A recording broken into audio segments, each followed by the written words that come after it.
ஒரு தலைவராக மாறணும். உங்களுக்கு தேவை ராஜன் வீரமர் எழுதிய பொக்கிஷமான புத்தகம் தேர்தலில் உறுதியாக வெற்றி பெறுவது எப்படி. இப்பவே ஆர்டர் பண்ணுங்க. 2 நாள் சிறப்பு பயிற்சியிலையும் கலந்துக்கங்க. வணக்கம். வணக்கம். இது தினமலரின் சைலைட்ஸ் பவர்ட் பை ராஜன் வீரமர் எழுதிய தேர்தலில் உறுதியாக வெற்றி பெறுவது எப்படி. முன்னாள் நீதியரசர் மார்க்கண்டேய கட்ஜு பலருக்கு பிடித்தமான நபர். அவர் நம்ம தமிழ்நாட்டினுடைய பெருமைகளை அப்படியே பட்டியல் போட்டு எக்ஸ் வலைதளத்தில் ஒரு பதிவை போட்டிருக்காரு. ஊழல் குடும்பம் அப்படியே வழி வழியா ஆட்சி செய்யறாங்க, ரொம்ப ஊழல் மடிஞ்சு போச்சு அப்படின்ற மாதிரியான பல ஷரத்துக்கள் அடங்கிய ஒரு விவரத்தை குறிப்பிட்டிருக்காரு. சார், இதுக்கெல்லாம் உங்களுக்கு பதில் சொல்ல எங்கள்கிட்ட ஆள் இருக்கு அப்படின்னு சொல்லி திமுக நினைப்பது போல இருக்கிறது. விவரங்களை பார்க்கலாம். அரசியல் கட்சிகள் கூட்டங்கள் நடத்துவதற்கான அந்த வழிகாட்டு நெறிமுறைகளை வகுக்காத போது நீங்க மட்டும் எப்படி சார் திருவண்ணாமலையில கூட்டம் நடத்துறீங்க அப்படிங்கிற கேள்வியும் திமுகவை நோக்கி எழுப்பியிருக்கிறார் மாநிலங்களவை உறுப்பினர் தம்பிதுரை அவர்கள்.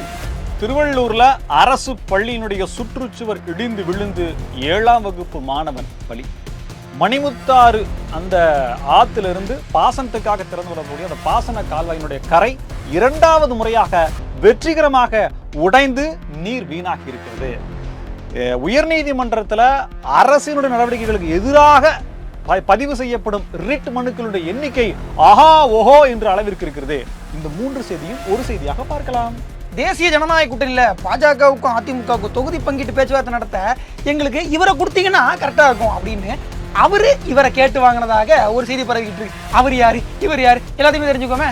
வரலாற்று சிறப்புமிக்க உலகமே திரும்பி பார்க்கக்கூடிய அளவில் நடக்க இருக்கும் ஈரோட்டில் தாவேகாவினுடைய போடாடு. செங்கோட்டையன் தன்னுடைய விசுவாசத்தை காட்ட, இதை நிரூபிக்க எங்கள் தலைவன் என்று பேச இருக்கிறார். விவரங்களை பார்க்கலாம். வருகின்ற 2026 தேர்தலில் உங்களுக்கு போட்டி, அதாவது அதிமுகவுக்கு போட்டி தாவேகாவா திமுகவா அப்படின்னு கேள்வி கேட்டதற்கு சொன்னாரு பாருங்க ஆர்பி உதயகுமார் ஒரு பதில். அந்த பதில் என்னன்னு தெரிஞ்சுக்கணும். இனிமே பாத்துங்க, மாசம் மாசம் மின்கட்டணம் எடுக்கப்படுங்க, அதுக்கான வேலைகள்லாம் பார்த்துட்டு என்று அமைச்சர் சொல்லி இருக்கிறார். ஐயா, அது வரைக்கும் இருப்பீர்களா அல்லது தேர்தல் வந்து விடுமா என்று மக்கள் குழப்பம். இதை பத்தி தான் இன்னைக்கு நான் பார்க்க போறோம். இது சைலைட்ஸ்.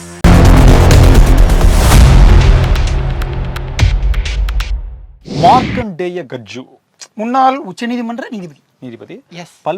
பலருக்கும் பிடித்தமான நீதிபதினு சொல்லலாமா, இல்ல எனக்கு பிடிக்கும் உங்களுக்கு பிடிக்கும்னா லிஸ்ட் பாத்தீங்களா? அதுதான் என்னன்னா, அவருடைய கருத்துக்கள் சமூக அக்கறையோட இருக்கும் அப்படின்ற ஒரு விஷயம் பொதுவாகவே உற்று நோக்கப்படுது. சமீபத்துல தமிழகத்துல நடக்கிற நிகழ்வுகள்ல எதுக்குமே அவரு தனிப்பட்ட முறையில் அவர் கருத்து சொன்னதா இல்லை. கிட்டத்தட்ட ஆட்சியே முடிய போகுது. அப்படி இருந்து கூட அவர் எதுவும் சொல்லல. ஆனால் சமீபத்தில் நடந்த ஒரு நிகழ்வுக்காக அவர் ஒரு பதிவை போட்டிருக்காரு. ஒரு பத்திரிகையாளர் கைது செய்யப்படுவது, 2வது திமுகவுக்கு சாதகமாக செயல்படக்கூடிய பத்திரிகை ஊடகங்கள் இதெல்லாம் விமர்சிச்சு நவபாஷானம் கேள்விப்பட்டிருப்பேன். நியோபாசிசம் அப்படின்னு ஒரு இங்கிலீஷ்ல வேர்டு இருக்கு. 2ஆம் உலகப் போருக்கு பிறகு வலதுசாரி அதிகாரத்துக்கான அந்த ஒரு சித்தாந்தம். இது என்னடா, இது என்னப்பா நவ பாஷானம் கேள்விப்பட்டிருக்க, நவ பாசிசம் அப்படின்னு சொல்லி போட்டிருக்காரு அப்படின்னு சொல்லிட்டு கூகுள் பண்ணி பார்த்தோம்னா இருக்கு, அப்படி ஒண்ணு இருக்கு அப்படின்னு சொல்லிட்டு அந்த வார்த்தையை பயன்படுத்தி நம்மளுடைய திராவிட மாடல் அரசுக்கு சிறப்பா செஞ்சிருக்காரு. இப்போ நவ பாசிசத்தை கையாளுகிறது திமுக. புரிஞ்சுக்கோ, அந்த மாதிரி சொல்லி கடுமையான வார்த்தைகளை சொல்லி போட்டிருக்காரு. என்ன கடுமையான வார்த்தை சொல்லுங்க. என்ன நவபாசிசம் கடுமையான வார்த்தை இல்லையா? அதுக்கு அடுத்து வேற ஏதாவது இருக்குது நிறைய வேற சொல்லுங்க. அந்த பதிவுகளை போய் பார்த்தா அப்படின்னா நிறைய குறிப்பிட்டு பேசியிருக்காரு. அதாவது என்னது, வாரிசு அரசியல் சொல்லிவிட்டு நிறைய ஊழல், வாரிசு ஊழல் திமுக மேல இந்த விமர்சனத்தை வச்சு 50 வருஷம் ஆகி போச்சு. கரெக்ட். புதுசா சொல்லுங்க அப்படின்ற மாதிரி கேட்கறவங்களுக்கே சலிச்சு போச்சு. கருணாநிதி அவருடைய குடும்ப படத்தை பார்த்தால் அந்த விமர்சனம் எல்லாத்துக்குமே வரத்தான் செய்யும். அதுக்கு என்ன பண்றது? சோ அந்த மாதிரி விமர்சனம் வச்சிருக்காரு. ஆனா திமுக என்ன நினைக்குது அப்படின்னா, இதுக்குத்தான் நாங்கள் ஹரி பரந்தாமன் மற்றும் இன்ன பிற முன்னாள் நீதியரசர்களை வச்சிருக்கோம், அவங்களை வச்சு நாங்க பதில் போடுவோம். இது என்ன பெரிய பிரமாதம், இதை விட தமிழ் புலமை வாய்ந்த நீதியரசர்கள் எங்கள்கிட்ட இருக்காங்க. இப்ப உடனே கேள்வி கேட்க ஆரம்பிப்பாங்க, நீதிமன்றத்துல நெப்போட்டிசம் இல்லையா, நீதித்துறையில் நெப்போட்டிசம் இல்லையா, நீதிபதிகளுக்கு அப்புறமா அவங்களுடைய பசங்களை நீதிபதி ஆகிறது எப்படி அப்படிலாம் கேள்வி கேட்பாங்க. திருப்பரங்குன்றம் இஷ்யூல கேவியட் மனுலாம் எதுவும், அதாவது இடையீட்டு மனுலாம் எதுவும் தாக்கல் பண்ணக்கூடாது அப்படி சொல்லித்தான் வழக்க விசாரணை எடுத்து விசாரணை போயிட்டு இருக்கு. தாக்கல் பண்ணிட்டாங்க. அவரு யாரு என்ற பின்புலத்தை பார்த்தோம் அப்படின்னம்னா, அவரு முன்னாள் நீதியரசர் ஹரி பரந்தாமன் இருக்கார் இல்லையா, அவருடைய அசிஸ்டன்ட் ஜூனியர் சார்பாக தான் இந்த கவுன்சில் ஆஜராக ஜூனியர் அப்படின்ற மாதிரி இருக்கு. அப்புறம் அங்க இருந்து பிஎஸ்எஃப் வீரர்கள் அவர் அப்படியே மரியாதை பண்ணி வெளியில கொண்டு போய் விட்டுருக்காங்க. சிஐஎஸ்எஃப் வீரர்கள் அவங்க எல்லாம் அப்படியே சரி. மரியாதை பண்ணி கொண்டு போய் வச்சுட்டு இருக்காங்க. சரி. இது இந்த மாதிரியான விஷயங்கள்லாம் வெளியில ஊடகங்களுக்கு தெரியக்கூடாது அப்படிங்கறதுல மட்டும் நாங்க கண்ணு கருத்துமா இருக்கிறோம் அப்படிங்கறத மேற்கோள் காட்டித்தான். அதாவது ஊழல் ரொம்ப மலிஞ்சு போச்சு, ஒரு காசு கொடுக்காம எந்த இடத்துலயுமே எந்த வேலையுமே நடக்காது அப்படிங்கிற நிலையில இருக்கு, இதை யாரும் வெளியிலயும் சொல்லவும் கூடாது அப்படின்ற அச்சுறுத்தல் இருக்குன்றத மார்க்கண்டேய கட்சி பதிவு பண்ணிருக்காரு. இந்த கரூர் துயர சம்பவத்திற்கு பிறகு தாவேக்காவுடைய கூட்டங்கள் உட்பட எந்த கூட்டத்துக்கும் அனுமதி கிடையாது. நாம் வந்து ஒரு ஸ்டாண்டர்ட் ஆப்ரேட்டிங் ப்ரொசீஜர், ஒரு வழிகாட்டு நெறிமுறையை வகுத்து அதை எல்லாருக்கும் சமமாக வச்சு அதுக்கு பிறகுதான் எல்லா அரசியல் கட்சிகளும் கூட்டம் நடத்தணும், பார்த்துக்கிடுங்கப்பா இது பஞ்சாயத்தில் முடிவு பண்ணிடுவோம் அப்படின்னு சொல்லி பஞ்சாயத்தில் முடிவு பண்ணாங்களா இல்லையா? சமீபத்தில் அந்த எஸ்ஐஆருக்கு உதயநிதி ஸ்டாலின் வந்து சொன்னார் இல்லையா, என்னது சிஸ்டமேட்டிக் இன்வெஸ்ட்மெண்ட் பிளானா? அது இல்லைங்க, அது எஸ்ஐபிங்க. எஸ்ஐபியும் எஸ்ஐஆரையும் கொண்டு ஏன் கேட்குறீங்க? அவர் என்னமோ சொன்னாருங்க, அது எனக்கு மறந்து போச்சு. அதாவது ஸ்பெஷல் இன்டென்சிவ் ரெஜிஸ்ட்ரேஷன் சொன்னார் இல்லையா? அதே முதலமைச்சர் சமீபத்தில் பேசும்போது எஸ்ஐஆருக்கு பதிலாக ஐய தூக்கி முன்னாடி போட்டார், எஸ்ஆர்ஐன்னு போட்டார். அவர் ஒரு விளக்கத்தை சொல்லியிருந்தார், நீங்க கண்டினியூ பண்ணுங்க. ஓகே, இப்ப விஷயம் என்னன்னா அந்த திமுகவுடைய ஐயா ஸ்டாலின் அவர்கள் தான் வந்துட்டு தமிழக முதலமைச்சராக இருந்து பஞ்சாயத்துல முடிவு பண்ணிட்டு பாத்துக்கிறீங்க, அதனால ஊர் பொதுவா எல்லாருக்கும் முடிவு பண்ணதான் யாரும் இப்போதைக்கு கூட்டம் நடத்தக்கூடாதுன்னு சொல்லிட்டு அவர் திருவண்ணாமலையில ஒரு கூட்டத்தை போட்டுட்டாரு. எப்படி நீங்க ஊர் பஞ்சாயத்துல முடிவு பண்ண கட்டுப்பாட்டை மீறி அங்க ஒரு கூட்டத்தை போட்டு, இதுல செம பியூட்டி ஒண்ணு இருக்கு.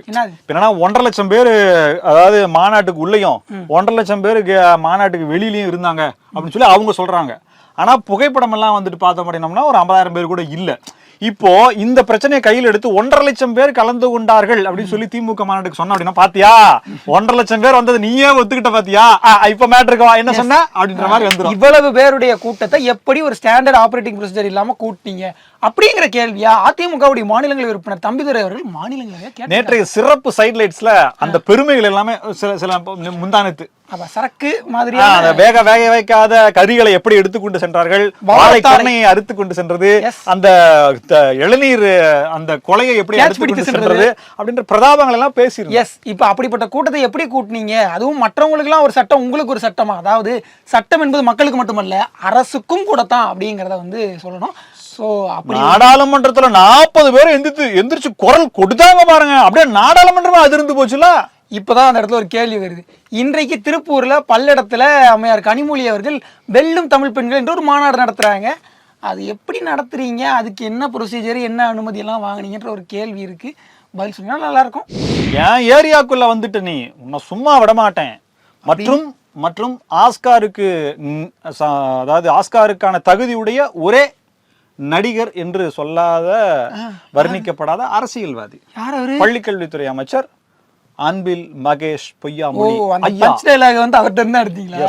அவர்கள் அவருடைய கட்டுப்பாட்டின் கீழ் வரக்கூடிய அப்படின்னு தான் நம்ம சொல்லணும். ஏன்னா அது பள்ளியில் நடந்தது, பள்ளியினுடைய சுற்றுச்சுவர் தான் இடிஞ்சு விழுந்திருக்கு. திருவள்ளூர்ல பள்ளியினுடைய சுற்றுச்சுவர் இடிந்து விழுந்து அங்கு மதிய சாப்பாடு சத்துணவு சாப்பிட்டு கொண்டிருந்த 7ஆம் வகுப்பு மாணவன் உயிரிழந்திருக்கிறார். திருவள்ளூர்ல நடந்திருக்கே. ஆந்திராவுடைய கல்வி அமைச்சரை கேட்டீங்களா? ஆமா கேட்கணும். அதான் ஆந்திரா தெலுங்கானா அவங்கள்ட்ட தான் கேட்கணும்னு நினைக்கிறேன். அவங்க எல்லாம் வந்து ரொம்ப பல கேள்விகளை முன் வச்சிருக்காங்க. பள்ளியுடைய தரம் ரொம்ப குறைவா இருக்கு, ரொம்ப தரமே இல்லை, கழிப்பு இல்லாம எல்லாம் இருக்குன்னு சொல்லி நிறைய போராட்டம் பண்ணிட்டு இந்த சம்பவம் நடந்தவொடனே அவங்க போராட்டம் பண்றது சாலை மறியல உட்காந்து. ஆந்திரால இருந்தா அப்படிதான், தமிழ்நாடு அன்னைக்கே திருவள்ளூர் இணைச்சிருக்கலாம்ல. சாலை மறியல உட்காந்தவொடனே போலீஸ் வந்து காம்ப்ரமைஸ் பண்ணி சரி விடுப்பா பாத்துக்கலாம் என்னன்ற சொல்லி காம்ப்ரமைஸ் பண்ணி அவங்கள அனுப்பிச்சு விட்டாங்க.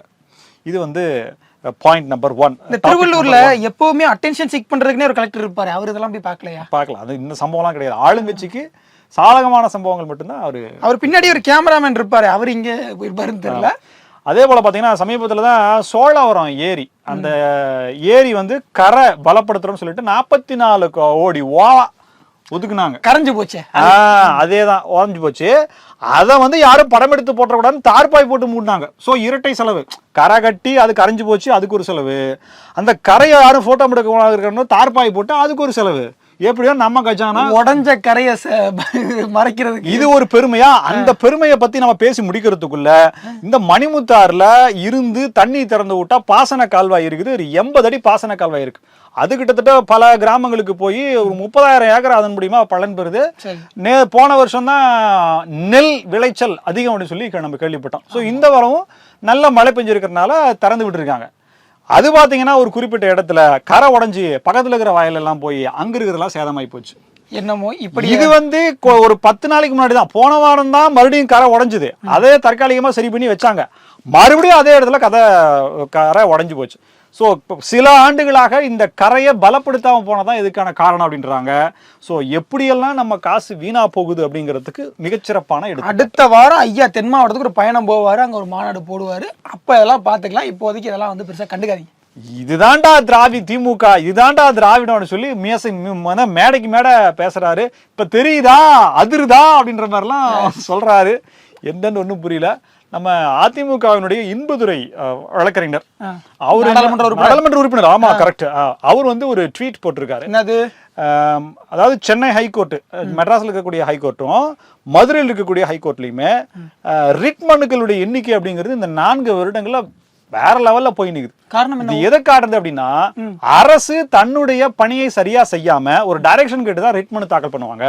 சோ அந்த ரிட் மனுக்களுடைய எண்ணிக்கை இப்போ கிட்டத்தட்ட 50,000 இங்க சென்னையில, அங்க மதுரையில இருந்து 40,000 அப்படின்றது இந்த ஆண்டு இறுதிக்குள்ள வந்துரும். இதுக்கு என்ன அர்த்தம்? தமிழ்நாடு அரசு சீரும் சிறப்புமாக செம்மையாக செயல்பட்டு கொண்டிருக்கிறது அப்படின்றத குறிக்குதுல. இவர் போட்டாரா பதிவு, இதுக்கு பதில் போட்டிருக்காங்க, கீழே கமெண்ட் போட்டிருக்காங்க. அந்த வழக்கறிஞர் எப்படி சிவி சண்முகம் 10 லட்சம் கொடுத்து ரிட்டு போட்டாரு, எப்படி பாரு, அவர் எதுக்கு போட்டாரு, போட்டு ரிட்டு விட்டுதானே, அவர் எதுக்கு போட்டாரு, அது போட்டதே நீ, அது அந்த என்ன மாதிரியான ஒரு டிசைன் அப்படிங்கிறது நீங்களே பாக்கணும்.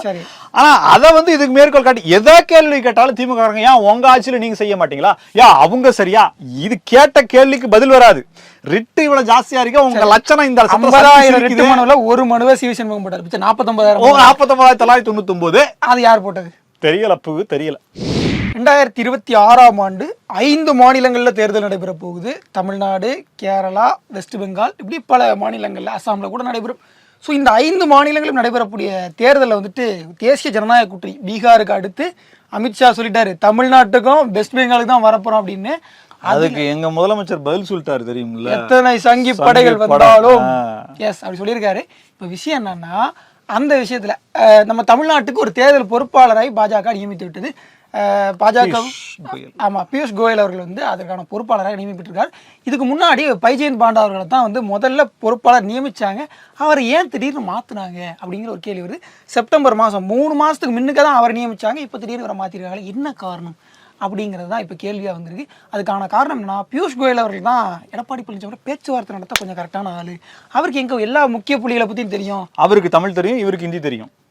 அதை பற்றி பிரச்சனை இல்லை. 2 பேருமே ஆங்கிலத்தில் உரையாடி கொள்வார்கள். பேசி ஒரு வழியாக சுமூகமாக, சார் நீங்கள் 30 கேட்டீங்க, நாங்கள் 32 தர்றோம், நீங்கள் 40 கேட்டீங்க, நாங்கள் 32 தர்றோம் அப்படி சொல்லி கொடுப்பாங்க அப்படின்னு எதிர்பார்க்குறாங்களாம். ஸோ தன்னுடைய எடப்பாடி பழனிசாமி அவர்கள் தன்னுடைய வசதிக்காக பியூஷ் கோயல் அவர்களை கேட்டதாகவும் பியூஷ் கோயல் அவர்களை பதார்த்தமாக அவர் விட்டு கொடுத்ததாகவும். ஆனா திமுக என்ன உருட்டி தெரியுமா, எடப்பாடி பழனிசாமிக்கு அவர்களுக்கு செக் வைக்கத்தான், அவரை தர்ம சங்கடத்தில் ஆழ்த்தத்தான், அவருக்கான அந்த உரிமையை கொடுக்காமல் தன்னுடைய இடத்தை பிடிக்கத்தான் பியூஷ் கோயலை நியமித்திருக்கிறார் சொல்லி அவங்க உருட்டி இருக்காங்கல்ல. அண்ணாமலை அவர்களுடைய நெருங்கியவர் தான் பியூஷ் கோயல், அதனால அவர் நியமிச்சிருக்காங்கன்ற மாதிரியான கதைகள்லாம் அது இந்த ஊர்ல நல்லா இருக்குப்பா. இந்த மாதிரிலாம் சொல்றாங்க. பிஎல் சந்தோஷ் அவர்களை நியமிக்காம ஏன் பியூஷ் கோயல் நியமிச்சாங்க? பிஎல் சந்தோஷ் அவர்களே இன்னும் நெருக்கமானவர் தான். அவரெல்லாம் நியமிக்காத காரணம் என்ன? எடப்பாடி பழனிசாமி தனக்கு ஃபிளெக்சிபிளான ஆளை தேடி இருக்காரு, கிடைத்து விட்டார் பியூஷ் கோயல். ஈரோட்டில் தாவேகாவினுடைய மக்கள் சந்திப்பு கூட்டம் மாபெரும் பொதுக்கூட்டமாக ஈரோட்ல மாநாடாக இருக்கும். ஆமா, அது என்னன்னா இந்து சமய அறநிலையத்துறைக்கு சொந்தமான இடத்துல 50,000 ரூபாய் வாடகையில இந்த கூட்டம் போடுறதாக முதற்கட்ட தகவல். 5 கண்டிஷன். ஆமா, 84 கண்டிஷன். அந்த வேலியெல்லாம் போட்டு பேனரை பாதுகாத்து இந்த பேனரை சுத்தி 5 நபர்கள் பாதுகாப்பார்கள் கூட சொல்லியிருக்காங்க. ஆமா, இதுல என்ன அப்படின்னா சிசிடிவி கேமராலாம் அங்கங்க வைக்கணும் இருக்காங்க.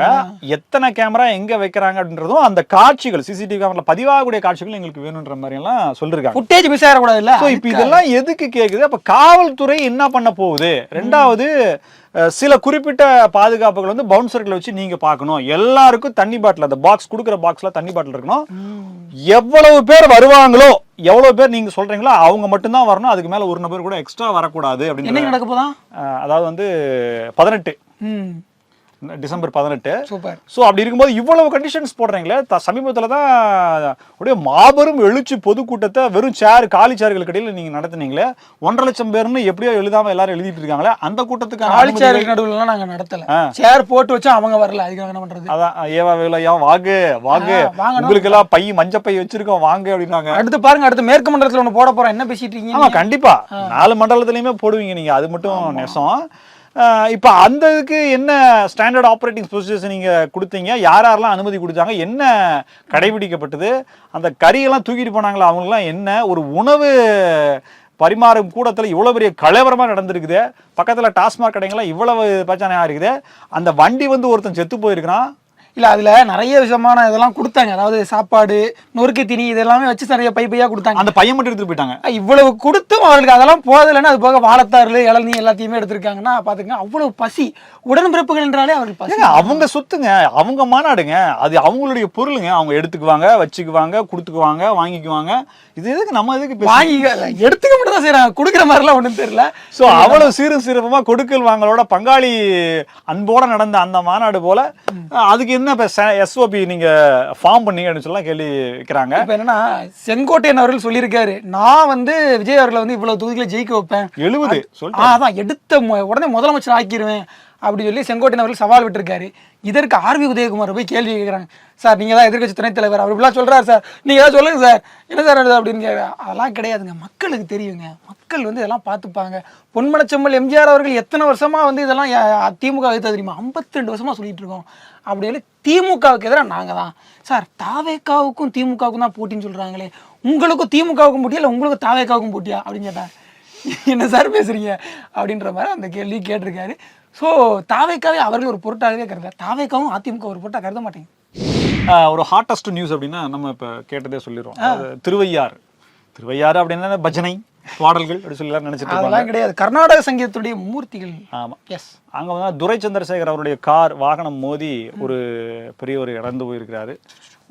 இதுக்கான நிவாரணம் அப்படிங்கிறது அவங்க பக்கம் கோரப்பட்டாலும் திமுக காரங்க எம்எல்ஏ அவசர வேலையாக போவாங்க, நீங்கள் எதுக்கு குறுக்கால போனீங்க அப்படின்றதான் அந்த கேஸ் பதிவு செய்யப்படும் எஃப்ஐஆரில் இருக்கக்கூடிய வாசகமாக இருக்கும் அப்படிங்கிறத. இதுக்கு முன்னாடி துப்பாக்கியிலலாம் சுட்டாங்க, இதெல்லாம் கார் தானே அப்படின்ற மாதிரி நம்ம சாதாரணமாக எடுத்துகிட்டு போயிடும்.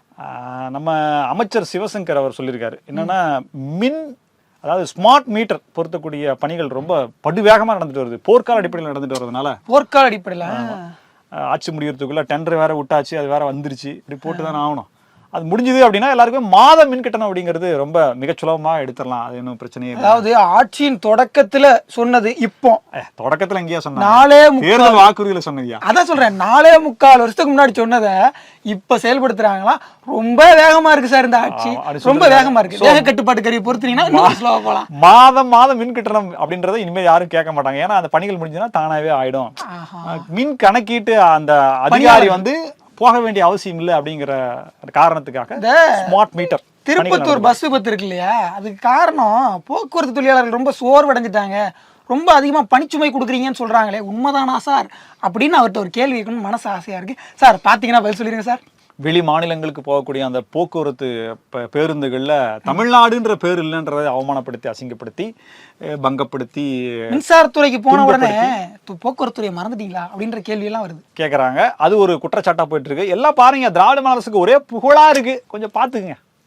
இதே போல பல புதிய தகவல்களோடு மீண்டும் உங்களை சந்திக்கிறோம். இது சைலைட்ஸ். நன்றி.